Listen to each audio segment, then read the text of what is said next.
Hello guys, once again you all welcome to आई10 explains. तो जैसा कि आपको पता है, इनऑर्गेनिक केमिस्ट्री रैंक बूस्टर की सीरीज चल रही है और हम बात कर रहे हैं उन क्वेश्चंस की जो कि जेईई मेंस 19 और नीट 19 के लिए मोस्ट इंपॉर्टेंट और मोस्ट एक्सपेक्टेड है। इससे पहले भी इनऑर्गेनिक केमिस्ट्री की कई वीडियोस आपके पास आई हैं और वो आपके लिए काफी हेल्पफुल रहा, हमें जान के बहुत खुशी हुई। अब हम inorganic chemistry rank booster series के लास्ट 2 वीडियोस पर आ गए हैं और ये वो वीडियोस हैं जो कि फाइनल टच है, फिनिशिंग पॉइंट के बिल्कुल आप क्लोज हो। अब इन 2 वीडियोस को भी आप बहुत बढ़िया से देखें, समझें और हमारी पूरी गारंटी है कि आपका बहुत ही बढ़िया रैंक होगा, आपका स्कोर काफी इंप्रूव होगा, क्योंकि लास्ट के ये 2 वीडियोस काफी कंसेप्ट वाइज फोकस्ड क्वेश्चंस का यूज किया गया है जो कि काफी क्लोज है मेंस 19 और नीट 19 के लिए। तो पूरे एनर्जी और रिदम के साथ इन 2 लेक्चर्स को आपको सीखना है, समझना है। डिस्क्रिप्शन में मैंने पीडीएफ लिंक दे दिया है, खुद से बनाइए और सॉल्यूशन को यहां देखिए। तो चलिए एनर्जी और रिदम के साथ इस वीडियो को स्टार्ट करते हैं। Let's start.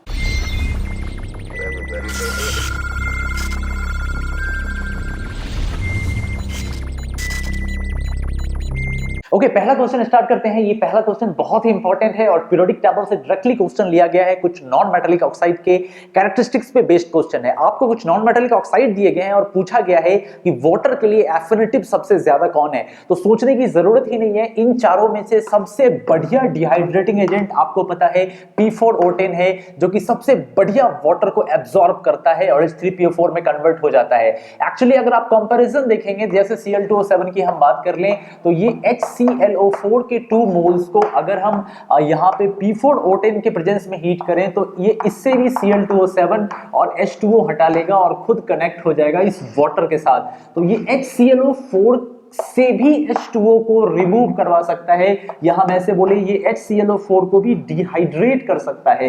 तो P4O10 बहुत ही बढ़िया डिहाइड्रेटिंग एजेंट है और इस एग्जांपल से क्लियर हो रहा है कि P4O10 की डिहाइड्रेटिंग प्रॉपर्टी Cl2O7 से ज्यादा है, पहली बात।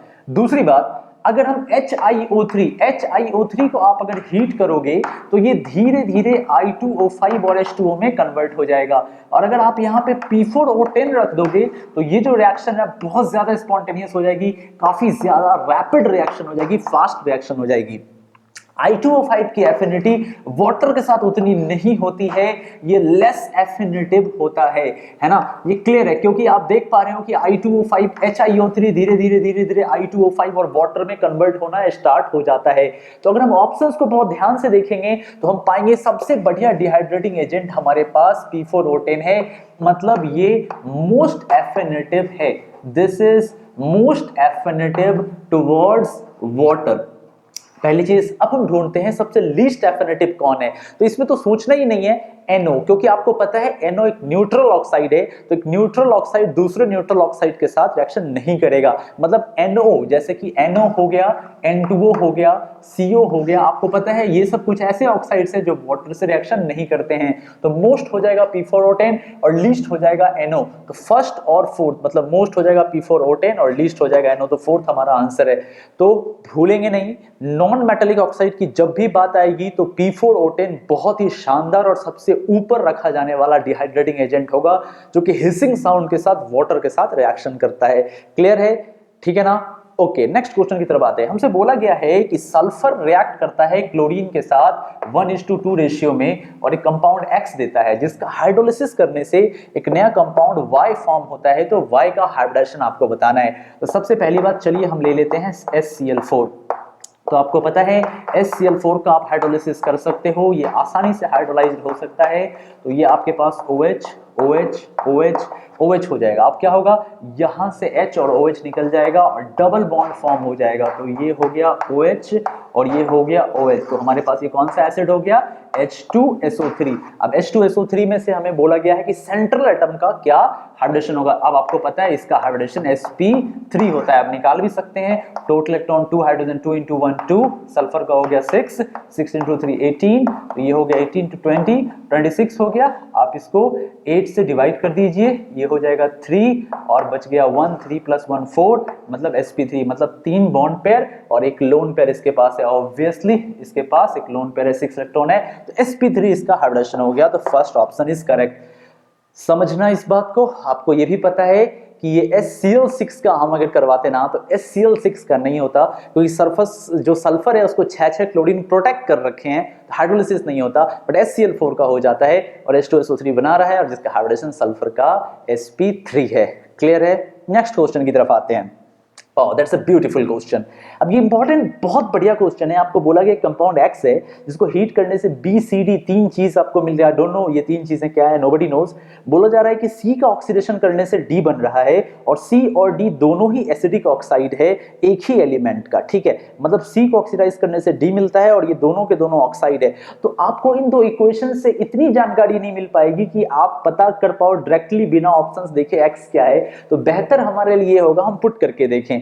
हमें पता है FeSO4 को जब हम हीट करते हैं ये टूट जाता है Fe2O3 में, SO2 में और टूट जाता है O2 में। हमें ये चीज पता है, बिल्कुल पता है कि FeSO4 को हीट करने में ये SO2 और O2 में ब्रेक हो जाता है। लेकिन समझना, अब Fe2O3 कैटलिस्ट के जैसा काम करता है। कैसे? ये SO2 और O2 कैटलिस्ट के जैसा काम करेगा Fe2O3 और कुछ रिएक्शन SO2 प्लस O2 आपस में मिलके SO3 भी बन जाते हैं। मतलब सीधी सी बात ये हमें समझ में आ रही है कि FeSO4 को अपन अगर हीट करेंगे तो ये Fe2O3 में, SO2 में और SO3 में कन्वर्ट हो जाएगा। एक्चुअली हो ये रहा है कि SO2 प्लस O2 बन रहा है, लेकिन Fe2O3 हमें पता है ये कैटलिस्ट का काम करता है। जब ये SO2 और O2 को मिला के SO3 में कन्वर्ट कर देता है, इसका मतलब है FeSO4 कुछ SO2 में कन्वर्ट हो रहा है, कुछ SO3 में कन्वर्ट हो रहा है और फेरिक ऑक्साइड हमें फॉर्म कर रहा है। तो इसका मतलब हम नो डाउट FeSO4 होगा। अगर आप कैल्शियम सल्फेट लेते तो एक्सट्रीम हाई टेम्परेचर पे डिसोसिएट हो जाएगा CaO plus SO2 plus SO3 में, और भी टेम्परेचर हाई बढ़ाएंगे तो CaO plus SO2 plus O2 में। जनरली 800 से नीचे ये CaO प्लस SO3 में कन्वर्ट होता है और 800 के ऊपर CaO plus SO2 plus O2 में कन्वर्ट होता है, ठीक है ना। सेम बिल्कुल ऐसे ही मैग्नीशियम सल्फेट के लिए, इसको भी अगर आप 800 से नीचे हीट करेंगे तो MgO प्लस SO3 में कन्वर्ट होगा और 800 के ऊपर हीट करेंगे तो ये MgO plus SO2 plus O2 में कन्वर्ट होगा। सोडियम सल्फेट ये चूंकि ये अल्कलाई मेटल का सल्फेट है तो ये एक्सट्रीम हाई टेम्परेचर तक ये ब्रेक डाउन नहीं होता है, ये मेल्ट डाउन हो जाएगा, पिघल जाएगा पर टूटेगा नहीं। फिर भी बहुत हाई टेम्परेचर पे शायद ये टूट सकता है, बट ये बहुत रेयर है। जनरली जो सोडियम पोटेशियम है इनके चाहे कार्बोनेट हो या सल्फेट हो बहुत ही ज्यादा थर्मली स्टेबल होते हैं। क्लियर है? तो बिल्कुल समझ में आया। तो पहला क्वेश्चन था डिहाइड्रेटिंग एजेंट का जिसको हमने डील किया, दूसरा हाइब्रिडेशन का था जिसको भी हमने डील किया, तीसरा क्वेश्चन था जहां पर हमने ऑप्शन पुट करके देखा तो फेरस सल्फेट इन कंडीशंस को सेटिस्फाइड कर रहा था। तो भूलेंगे नहीं, फेरस सल्फेट एक ऐसा मेटालिक सल्फेट है जो हीट करने पर दो एसिडिक गैसेस SO2 और SO3 देता है। बात समझ में आ गई ना? क्लियर है कंसेप्ट? तो नेक्स्ट सेगमेंट की तरफ बढ़ते हैं।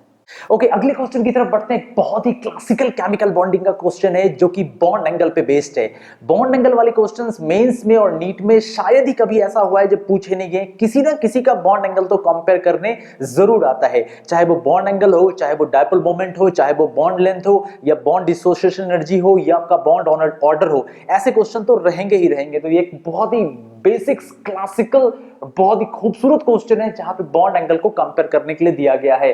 साथ ही साथ यहाँ पे पूछा गया है हाइब्रिडाइजेशन, साथ ही साथ पूछा गया लीनियर, पैरामैग्नेटिक, बहुत सारे डेटास को चेक करने की कोशिश की गई है। और ट्रस्ट मी ये one of my favourite question है आज के इस लेक्चर का 4th नंबर। तो चेक करेंगे। सबसे पहले हम बात कर लेते हैं NO2 पॉजिटिव की। तो बेटा ध्यान से देखना, NO2 पॉजिटिव में अगर तुम हाइब्रिडेशन फाइंड करोगे तो तुम पाओगे total number of electron nitrogen के कितने हो गए? 5 हो गए।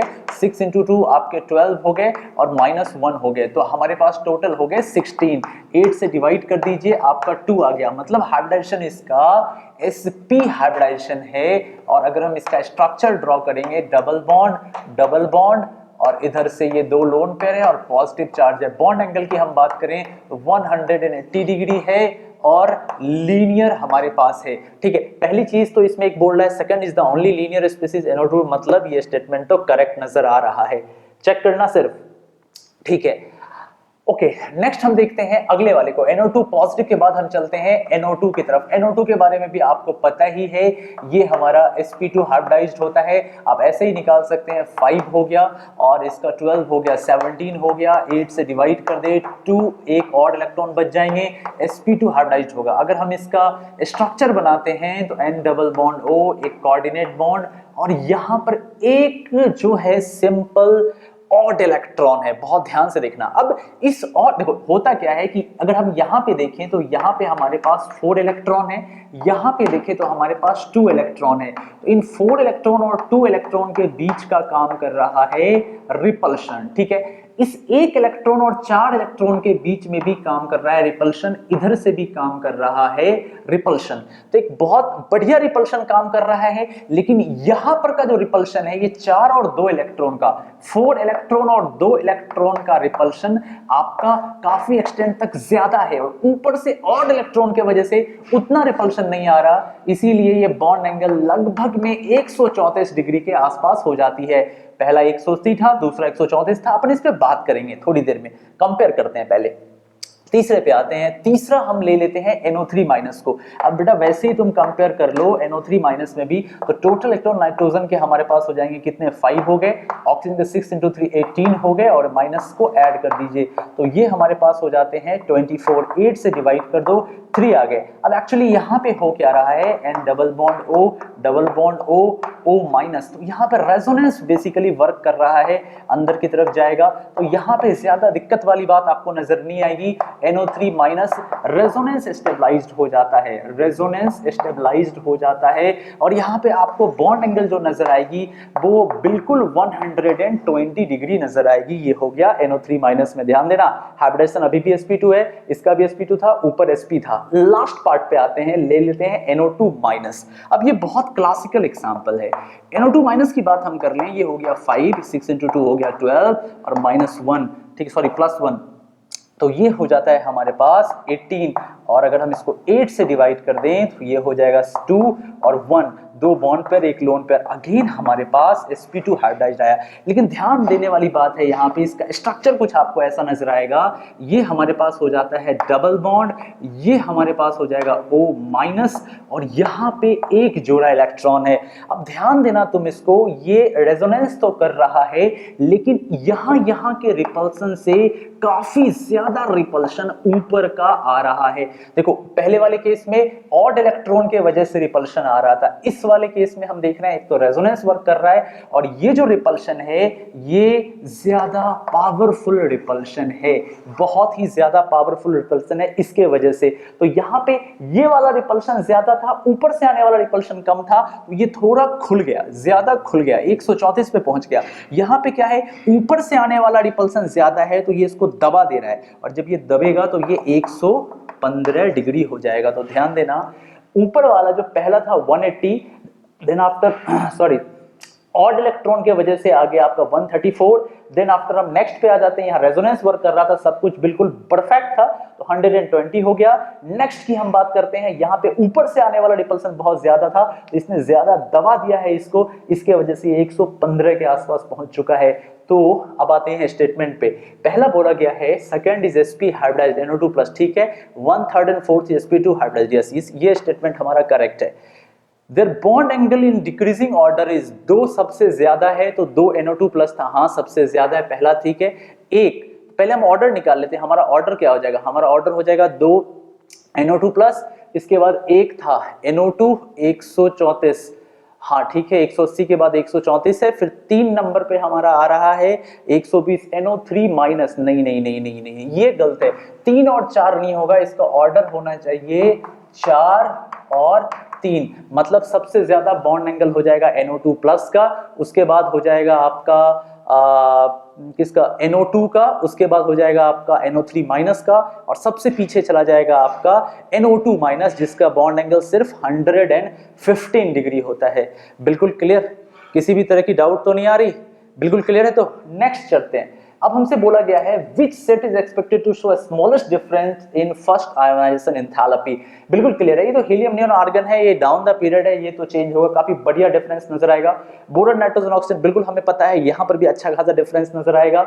Mg प्लस Mg2 प्लस, ये तो क्लियर कट नहीं होगा क्योंकि इसमें बहुत ही ज्यादा डिफरेंस है। पहला इलेक्ट्रॉन निकालना आसान है, दूसरा भी आसान है, इसके बाद ये इनर्ट गैस के जैसा कॉन्फ़िगरेशन ले लेगा, नियॉन के जैसा, फिर निकालने में काफी दिक्कत आएगी। तो यहां पर भी आयनाइजेशन एंथैल्पी बिल्कुल बदलेगी।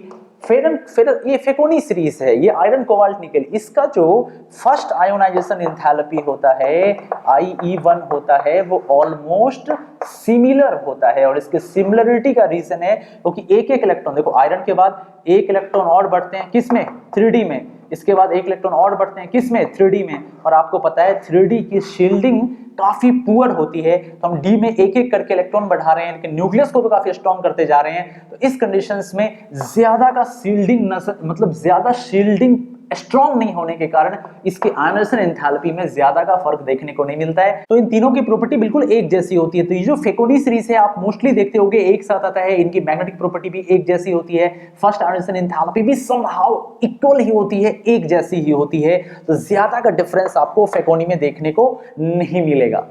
नेक्स्ट क्वेश्चन की तरफ आते हैं, एक बहुत ही बेसिक्स और क्लासिकल केमिकल बॉन्डिंग का क्वेश्चन है और हमसे पूछा गया है बॉन्ड लेंथ पे। मैंने पहले भी आपको बताया है bond length, bond order, bond angle, BDE, BO बहुत ही इंपॉर्टेंट कंसेप्ट्स हैं, इनसे रिलेटेड क्वेश्चंस रहते हैं। मैं आपको इसको फटाफट एक बार डील कर दे रहा हूं, आप समझेंगे ये अपने आप में बहुत इंपॉर्टेंट कंसेप्ट रखेगा। तो हमारे पास 4 स्पीसीज दी गई है, बेसिकली बहुत ध्यान से देखें। एक है IF4+, देन आफ्टर हमारे पास है BF4-, देन आफ्टर है SF4, देन है TeCl4।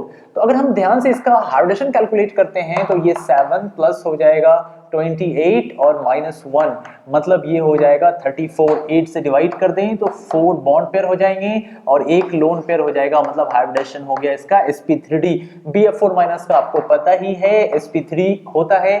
SF4 की अगर हम बात कर लेते हैं इस कंडीशन में ये भी बिल्कुल वैसा ही हो जाएगा, 6 और 7 28, तो ये हो जाएगा 34। 8 से डिवाइड कर दीजिए, ये भी बिल्कुल sp3d आ जाएगा। TeCl4 बिल्कुल इसी फैमिली का है, ये भी sp3d ही आ जाएगा। देखो बहुत ध्यान से समझना, अब जहां तक इसके बॉन्ड एंगल का सवाल है तो बॉन्ड एंगल और बॉन्ड लेंथ आपको पता है sp3d में क्या होता है। जैसे मैं आपको समझाता हूं SF4, अगर SF4 में हम बात कर लें तो आप देख पा रहे हो यहां पर बेसिकली 4 बॉन्ड पेयर है और एक लोन पेयर है। तो अगर हम सल्फर की बात करें तो मान के चलो ये लोन पेयर है, ये 1 फ्लोरीन 2 फ्लोरीन और 2 फ्लोरीन यहां पे रह गए, 1 फ्लोरीन 2 फ्लोरीन। अब एक्चुअली हुआ क्या है, ये TBP ज्योमेट्री होती है, ट्राइगोनल बाइपिरामिडल ज्योमेट्री होती है, और TBP ज्योमेट्री के अंदर ये लोन पेयर क्या कर रहे हैं, इसको रिपेल कर रहे हैं इस बॉन्ड पेयर को। तो ये एक्चुअली इनको सीधा होना चाहिए था, ये थोड़े से अपने एंगल से झुक गए हैं। मैंने इस एग्जांपल को बेंट रूल में भी आपको बताया है, बेंट रूल में कि जो लोन पेयर होना वो जो होते हैं वो इक्वेटोरियल पोजीशंस पे रहना पसंद करते हैं। तो ये इक्वेटोरियल पोजीशंस है और बाकी एलिमेंट जो आप देख रहे हो दो यहाँ पे बचा हुआ था, तो 2 फ्लोरीन इक्वेटोरियल पे आ गए और 2 एक्सियल पे आ गए। और आपको पता है एक्सियल वाला जो बॉन्ड होता है वो लंबा होता है इक्वेटोरियल के कंपैरिजन में, मतलब ये बॉन्ड थोड़ा लंबा होगा और ये बॉन्ड शॉर्टर होंगे थोड़े से, मतलब जिसका sp3d था उसके सारे जो बॉन्ड लेंथ है वो एक जैसे नहीं होंगे। तो IF4 और हमारे पास आ गया SF4 और TeCl4, इनके सारे बॉन्ड लेंथ एक जैसे नहीं होंगे, BF4- के इक्वल होंगे। अब हमसे बोला गया किसके सेम नहीं है, तो IF4 के सेम नहीं है,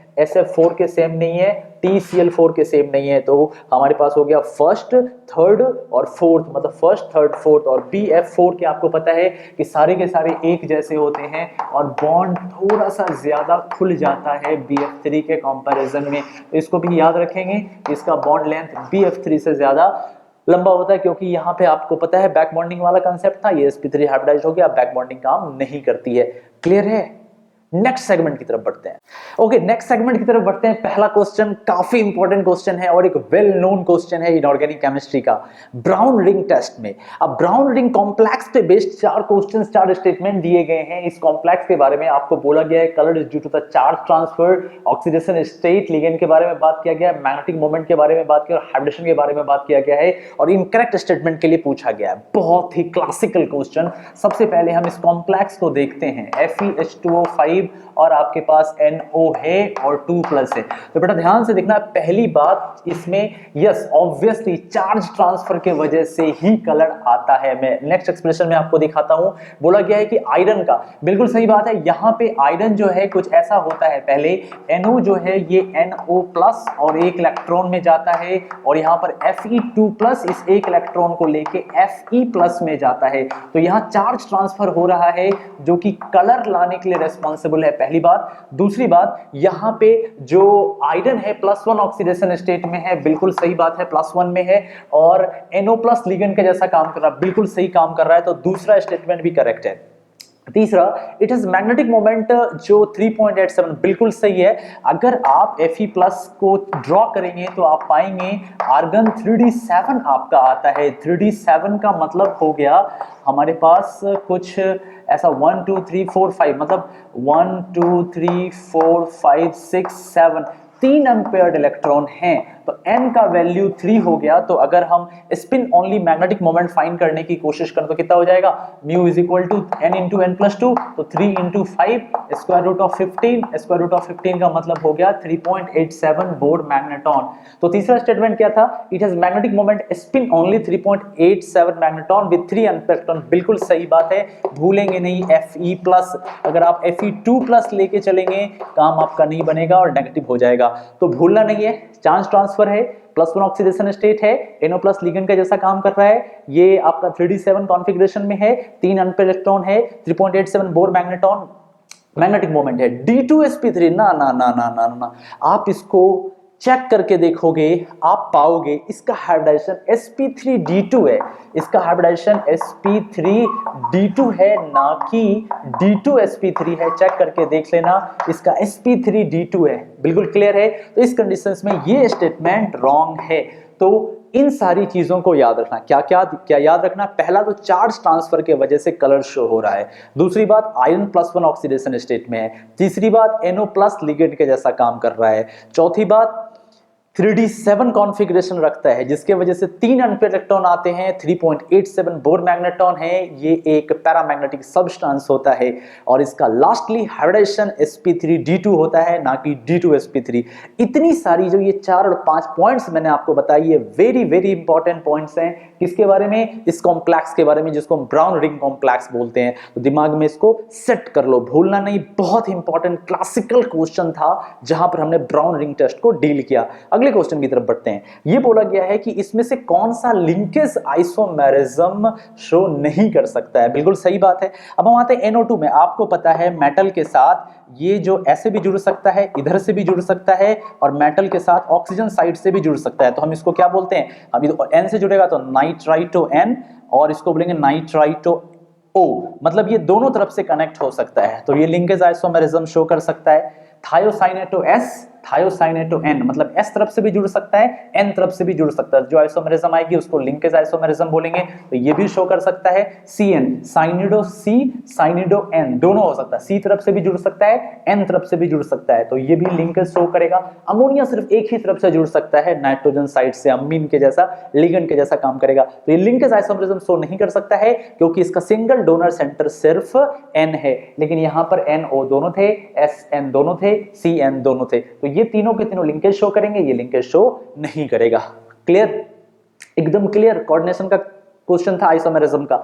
आगे आते हैं। नेक्स्ट हमसे बोला गया है कि क्लोरीन गैस है, इसको कोल्ड डाइल्यूट NaOH में इसको जब डिसॉल्व किया गया तो NaCl और NaOCl बना। तो इनमें से कौन सा ऐसा रिएक्शन इसी फैशन में रिएक्शन दिखाएगा। देखो पहली बात मैं आपको बोलूं, ये ब्लॉक केमिस्ट्री ग्रुप 17 का पी ब्लॉक का शानदार क्वेश्चन है। यूज किया गया है हेलोजन का, स्यूडो हेलोजन, एकदम लास्ट NCERT में एक टेबल बनाए जिसमें स्यूडो हेलोजन की बात की गई है। स्यूडो हेलोजन वो होते हैं जो कि हेलोजन्स के जैसा केमिकल प्रॉपर्टीज दिखाते हैं और इन स्यूडो हेलोजन्स में भी सबसे बढ़िया साइनोजेन होता है CN2। अब यहाँ पे आप ध्यान से देख पाओगे तो पाओगे कि जैसे मान लो Br2 के साथ रिएक्शन करवाते हैं तो NaOH प्लस हमने Br2 लगाया तो बेटा क्या होगा, NaBr होगा प्लस NaOBr आपके पास आ जाएगा, ठीक है, और साथ में हाँ H2O रिलीज हो जाएगा। तो Br2 तो देगा बिल्कुल जैसा Cl2 दे रहा है उसी फैशन में रिएक्शन देगा। और हमारे पास तीसरा है इस HClO2 तो रिएक्शन ऐसा नहीं देगा, HClO2 के साथ तो सीधा रिएक्शन होगा NaOH प्लस हो जाएगा HClO2, तो ये बन जाएगा NaClO2 और बन जाएगा H2O। साइनोजेन के साथ हाँ जी रिएक्शन हो जाएगा NaOH प्लस साइनोजेन, तो एक बार बन जाएगा NaCN और एक बार बन जाएगा NaCNO और बन जाएगा H2O। N3H के साथ तो रिएक्शन होगी नहीं, ये तो सिंपल एसिड बेस रिएक्शन होगा, इस फैशन में तो रिएक्शन होगा नहीं। NaOH प्लस N3H ये बन जाएगा सोडियम अजाइड NaN3 और बन जाएगा H2O। तो क्लोरीन के जिस फैशन में रिएक्शन हो रही है NaCl NaOCl, उसी फैशन में रिएक्शन दे सकता है ब्रोमीन और दे सकता है साइनोजेन। तो आंसर चेक कर लेना, आपका 1 और 3 होगा, देख लेना कौन सा ऑप्शन है। तो ये बिल्कुल क्लासिकल स्यूडो हैलोजन पे क्वेश्चन था, तो आपको पता होता है साइनोजेन हो गए आपके, थायोसाइनोजेन हो गए आपके, आपके ये SCN वाले हो गए आपके N3 माइनस वाले हो गए। ये सब वो स्पीसीज होते हैं जो स्यूडो हैलोजेंस होते हैं और इनकी प्रॉपर्टीज हैलोजेंस के जैसी होती है। तो यहाँ पे जो आंसर होगा वो Br2 और Cn ट्वाइस होगा। बिल्कुल क्लियर। नेक्स्ट सेगमेंट की तरफ बढ़ते हैं। ओके, नेक्स्ट क्वेश्चन की तरफ बढ़ते हैं। एक बहुत ही इंपॉर्टेंट कोऑर्डिनेशन केमिस्ट्री और डी ब्लॉक का क्वेश्चन है जो सिनर्जिक बॉन्डिंग या बैक बॉन्डिंग पे फोकस्ड है। ये क्वेश्चन हाल फिलहाल कई कॉम्पिटिटिव एग्जामिनेशन से लास्ट 2 और 3 इयर्स के अंदर काफी पूछे गए हैं और इसका अप्रोच आपको हायर एग्जामिनेशंस लाइक एडवांस में भी आपको देखने को मिलेगा। फिलहाल मैंने मेंस लेवल का एक क्वेश्चन दिया है और हमें पूछा गया है CO बॉन्ड लेंथ को शॉर्टेस्ट किसके अंदर CO बॉन्ड लेंथ होगा। देखो बेटा, इसका कंसेप्ट आता है बैक बॉन्डिंग से या सिनर्जिक बॉन्डिंग बेटर वे में आप बोल सकते हो। होता क्या है कि जब मेटल और ये CO लिगेंड होता है तो इसके पास जो इलेक्ट्रॉन है ये बैक बॉन्डिंग से देगा, तो ये जो CO बॉन्ड लेंथ है ना थोड़ी सी लंबी हो जाएगी, मतलब इसमें डबल बॉन्ड कैरेक्टर इंट्रोड्यूस हो जाएगा। और हमें पता है डबल बॉन्ड ट्रिपल बॉन्ड से थोड़ा ज्यादा लंबा होता है, तो जितना ज्यादा बैक बॉन्डिंग काम करेगा बॉन्ड उतना ज्यादा बॉन्ड की लेंथनिंग होगी, बॉन्ड उतना लंबा हो जाएगा। नाउ अब अगर हम बात करें सबसे लंबे बॉन्ड की तो हम पाएंगे, आप देखो यहां पे देख पा रहे हो क्रोमियम बैक बॉन्डिंग करेगा, मोलिब्डेनम बैक बॉन्डिंग करेगा। अब आ जाओ वेनेडियम के केस में, तो इसने कुछ ऐसा केस क्रिएट किया है कि वेनेडियम पे माइनस चार्ज है, तो यहाँ पे बैक बॉन्डिंग सबसे हायर एक्सटेंट पे काम करेगी और जिसके वजह से ये जो बॉन्ड है इसकी लेंथनिंग हो जाएगी, ये काफी लंबा हो जाएगा। तो सबसे ज्यादा मैक्सिमम लेंथ की जो bond length, maximum bond length जो पाई जाएगी CO की, वो होगी वेनेडियम के केस में। अब आ जाओ पॉजिटिव चार्ज। अब देखो मोलिब्डेनम पे इन्होंने पॉजिटिव चार्ज दे रखा है, तो यहाँ पे बैक बॉन्डिंग तो हो ही नहीं रहा है, तो जो इसका ओरिजिनल बॉन्ड लेंथ है ये नियरली ये आपका TB के आसपास, ट्रिपल बॉन्ड की जो लेंथ होती है उसी के आसपास रहेगी। तो हमने क्या देखा, सबसे बढ़िया सिनर्जिक बॉन्डिंग यहाँ काम कर रही, तो सबसे लंबा बॉन्ड इसमें होगा, उसके बाद इसमें काम कर रही है, यहाँ काम कर रही है, और सबसे मिनिमम ट्रिपल बॉन्ड, सबसे छोटा बॉन्ड, सबसे शॉर्टेस्ट बॉन्ड होगा मोलिब्डेनम पॉजिटिव केस में, क्योंकि मेटल के ऊपर पॉजिटिव चार्ज है। तो इस कंडीशंस में बॉन्ड ओरिजिनल लेंथ की, ट्रिपल बॉन्ड की जो एक्चुअल लेंथ है, छोटी लेंथ है, उसी लेंथ की रहेगी। तो सबसे शॉर्टेस्ट बॉन्ड लेंथ आपका इस कॉम्प्लेक्स के अंदर मिलेगा। क्लियर है? इस बात को दिमाग में सेट कर लो, जब भी ये बॉन्ड लेंथ वाले क्वेश्चन पूछे जाएंगे, मेटल कार्बन वाले, दिमाग में एकदम डाल लो इस बात को। जितना बढ़िया बैक डोनेशन होगा, बैक बॉन्डिंग होगी, सिनर्जिक बॉन्डिंग होगी, बॉन्ड लेंथ उतना ज्यादा होगा, और जितनी गंदी बैक बॉन्डिंग होगी बॉन्ड लेंथ उतना छोटा होगा। पॉजिटिव चार्ज देने के बाद तो मेटल के पास इलेक्ट्रॉन बचे ही नहीं, तो यहाँ पे सिनर्जिक बॉन्डिंग काम ही नहीं करेगी, बैक डोनेशन मेटल साइड से है ही नहीं, तो बॉन्ड बिल्कुल छोटी सी ट्रिपल बॉन्ड जैसी होती है वैसी ही रहेगी। बिल्कुल कंसेप्ट क्लियर हुआ, एकदम क्रिस्टल क्लियर ना। नेक्स्ट क्वेश्चन की तरफ बढ़ते हैं। ये बोला गया है कि इसमें से कुछ पेयर्स दिए गए हैं और प्योर लिक्विड फॉर्म में सिग्निफिकेंट ऑटो आयोनाइजेशन कौन दिखाएगा। देखो बेटा, H2O H2S अपने आप तो ये एवी तो हो नहीं जाते, ऑटो आयोनाइज की H2O आपने रख दिया और लिक्विड स्टेट में H प्लस अलग OH माइनस अलग, नहीं ऐसा कुछ नहीं होता। H प्लस OH माइनस अलग करने के लिए बहुत रास्ते हैं। पानी अपने आप H प्लस OH माइनस या H2S अपने आप H प्लस SH माइनस नहीं दे देती है, ठीक है। ऑटो आयोनाइजेशन पहले का तो होगा नहीं, PF4 PCl5 का भी नहीं होगा। हाँ, PCl5 सॉलिड फॉर्म में आपका आयोनिक फॉर्म में रहता है, मतलब 2 PCl5 आप लगा के आप 2 PCl4 प्लस और 2 PCl6 माइनस बना सकते हो, वो एक अलग केस है, टेट्राहाइड्रल ऑक्टाहाइड्रल का केस, ठीक है, वो बिल्कुल अलग केस है। तो यहाँ पे लिक्विड फॉर्म में इसमें भी नहीं काम करेगा। हाँ, ये काम कर जाएगा, मैं बताता हूं कैसे, देखना। BrF3 लिक्विड फॉर्म में बेटा ये कुछ ऐसे टूटता है, ये जब लिक्विड में, अगेन रिपीट कर रहा हूं, लिक्विड फॉर्म में, एक्वस फॉर्म में ये ऐसा जाएगा, ऑटोमेटिकली ब्रेक होगा BrF2 प्लस और बनेगा BrF4 माइनस। तो ये ऑटो आयोनाइज होता है BrF3, और ICl3 भी ऐसा ही होता है, 2ICl3 लिक्विड फॉर्म में ये जाता है ICl2 पॉजिटिव में और ICl4 नेगेटिव में। तो auto ionisation liquid, pure liquid state में BrF3 और ICl3 दिखाते हैं। एकदम अपने दिमाग में परमानेंटली सेव करो इन चीजों को, एग्जाम में देखते साथ बन जाना चाहिए, देखते साथ क्लिक हो जाना चाहिए। करेक्ट आंसर कौन है, ऑटो आयोनाइजेशन किसका होगा। अगेन रिपीटिंग, ये सब जो H2O, H2S, इथेनॉल, इनका ऑटो आयोनाइजेशन नहीं होता है पार्ट्स में। एक्चुअली इनमें बहुत स्ट्रॉन्ग बॉन्ड्स होती है, हाइड्रोजन बॉन्डिंग या डायपोल डायपोल इंटरेक्शंस होता है, बट ये स्पीसीज ऑटो आयोनाइज होती है इन फॉर्म्स में, याद रखना इस बात को। चलिए आगे आते हैं, which of the following is strong, that's great. Inert pair से क्वेश्चन पूछा गया है कि कौन सा इसमें स्ट्रॉन्गेस्ट रिड्यूसिंग ऑक्सीडाइजिंग एजेंट है, और स्ट्रॉन्गेस्ट ऑक्सीडाइजिंग एजेंट। तो एक अच्छा ऑक्सीडाइजिंग एजेंट की पहचान क्या होती है, जो खुद रिड्यूस हो जाए और दूसरे को ऑक्सीडाइज कर दे, ये तो ऑक्सीडाइजर होता है ना, जो खुद रिड्यूस हो जाए। तो अब यहाँ पे देखो, यहाँ पे थैलियम क्लोराइड आपको दिया गया है, तो अब थोड़ा याद करो, ग्रुप 13 में, अगर हम ग्रुप 13 की बात करें, बोरोन, एल्यूमिनियम, गैलियम, इंडियम और थैलियम, तो आपको पता है ऊपर से नीचे आने पर बहुत स्ट्रॉन्ग हो जाता है। क्या स्ट्रॉन्ग हो जाता है, इनर्ट पेयर इफेक्ट, और इनर्ट पेयर इफेक्ट की वजह से ये आपका +3 में शो करेगा। जैसे जैसे नीचे आते जाओगे +3 मिनिमाइज होता जाएगा और +1 काफी स्ट्रॉन्ग हो जाएगा। तो थैलियम में बहुत ही पावरफुल इनर्ट पेयर इफेक्ट काम कर रहा है। तो इनर्ट पेयर इफेक्ट काम करने की वजह से थैलियम क्लोराइड, आपका थैलियम क्लोराइड +1 में चला जाएगा और Cl2 रिलीज कर देगा। तो ध्यान दो, ये +3 से +1 बिल्कुल चुटकियों में आसानी से ये चला जाता है, +3 से +1 में। तो हम ये बोल सकते हैं कि एक बहुत ही आसानी से रिड्यूस्ड हो गया। इसका मतलब ये सामने वाले को खुद बहुत आसानी से रिड्यूस हो गया, मतलब सामने वाले को बहुत बढ़िया से ऑक्सीडाइज कर सकता है। इसीलिए थैलियम क्लोराइड +3 ऑक्सीडाइजेशन स्टेट में बहुत ही शानदार ऑक्सीडाइजिंग एजेंट है, क्योंकि ये बहुत जल्दी खुद रिड्यूस हो जाता है +3 से +1 में, और तो बिल्कुल साथ ही साथ रिडॉक्स चलती है, तो साथ ही साथ ये दूसरे को बहुत ही जल्दी ऑक्सीडाइज कर देगा। That's all.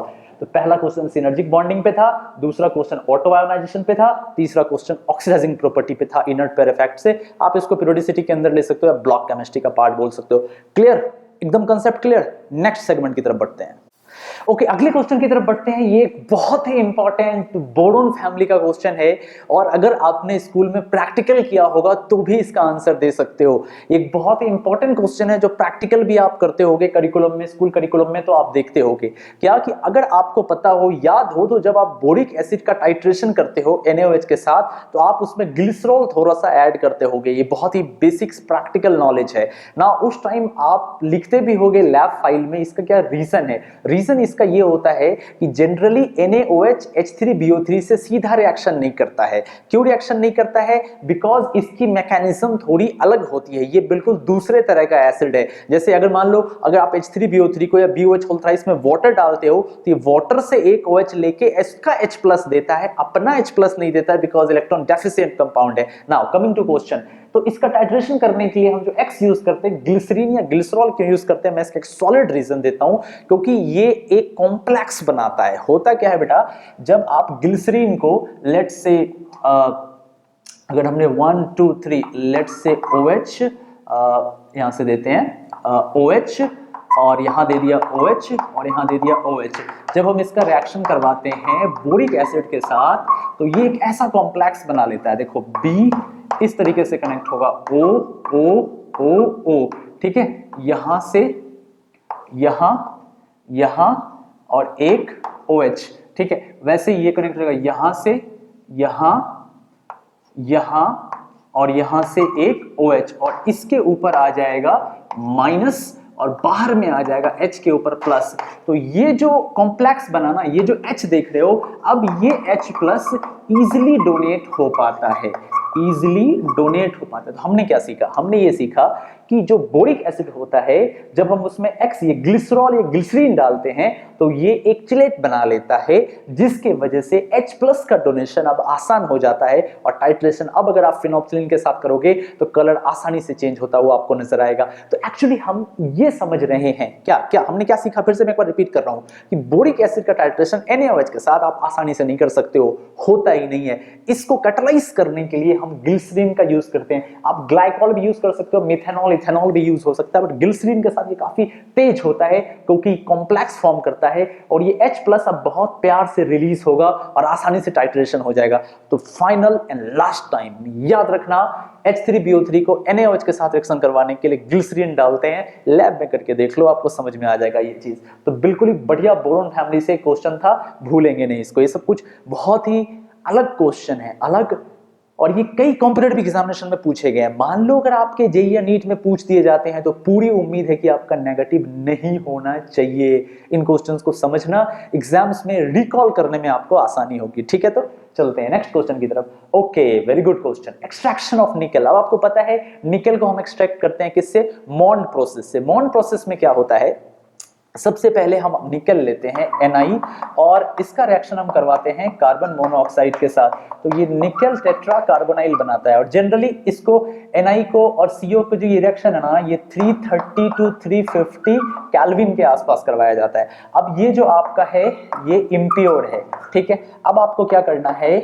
NiCO4 को फिर से आप हीट कर दे, कितने पे? 450 to 470 केल्विन के आसपास। तो अब ये निकल रह जाएगा और ये CO हट जाएगा और आपको प्योर निकल मिल जाएगा। देखो हमने क्या किया, CO के साथ हीट किया 330 to 350, तो पहले एक कॉम्प्लेक्स फॉर्म हुआ, देन आफ्टर अगेन हीट करने पर CO हट गया और प्योर निकल हमको मिल गया। इसको बोलते हैं मॉन्ड प्रोसेस। टेम्परेचर भूलेंगे नहीं, 330 to 350 और 450 to 470। बिल्कुल क्लियर है।